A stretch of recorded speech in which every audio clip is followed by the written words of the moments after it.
Capítulo 23. E, levantando-se toda a multidão deles, o levaram a Pilatos. E começaram a acusá-lo, dizendo: Havemos achado este pervertendo a nossa nação, proibindo dar o tributo a César e dizendo que ele mesmo é Cristo, o Rei. E Pilatos perguntou-lhe, dizendo: Tu és o Rei dos Judeus? E ele, respondendo, disse-lhe: Tu o dizes. E disse Pilatos aos principais dos sacerdotes e à multidão: Não acho culpa alguma neste homem.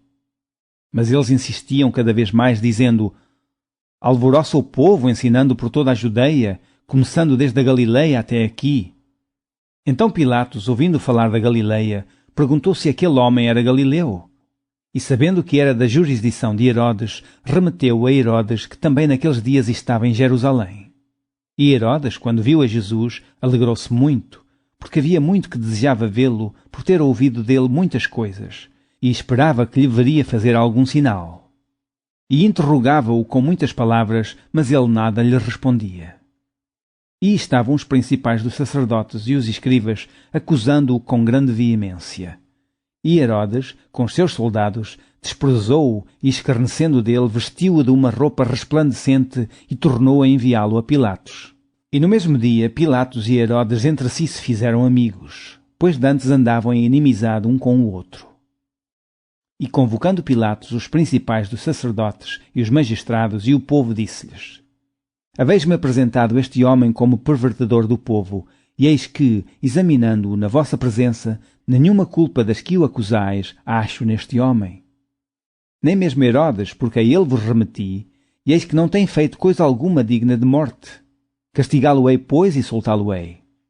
E era-lhe necessário soltar-lhes um pela festa.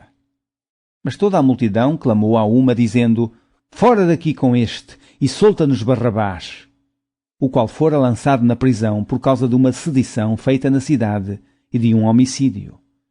Falou, pois, outra vez Pilatos, querendo soltar a Jesus. Mas eles clamavam em contrário, dizendo: Crucifica-o, crucifica-o. Então ele, pela terceira vez, lhes disse: Mas que mal fez este? Não acho nele culpa alguma de morte. Castigá-lo-ei, pois, e soltá-lo-ei. Mas eles instavam com grandes gritos, pedindo que fosse crucificado. E os seus gritos e os dos principais dos sacerdotes redobravam. Então Pilatos julgou que devia fazer o que eles pediam. E soltou-lhes o que fora lançado na prisão por uma sedição e homicídio. E, quando o iam levando, tomaram um certo Simão, sirineu, que vinha do campo, e puseram-lhe a cruz às costas para que a levasse após Jesus. E seguia-o grande multidão de povo e de mulheres, as quais batiam nos peitos e o lamentavam. Porém Jesus, voltando-se para elas, disse: Filhas de Jerusalém, não choreis por mim, chorai antes por vós mesmas e por vossos filhos. Porque eis que hão de vir dias em que me dirão: Bem-aventuradas as estéreis, e os ventres que não geraram, e os peitos que não amamentaram. Então começarão a dizer aos montes: Caí sobre nós, e aos outeiros: Cobri-nos. Porque, se ao madeiro verde fazem isto, que se fará ao seco?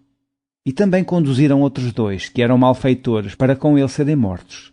E, quando chegaram ao lugar chamado a Caveira, ali o crucificaram, e aos malfeitores, um à direita e outro à esquerda.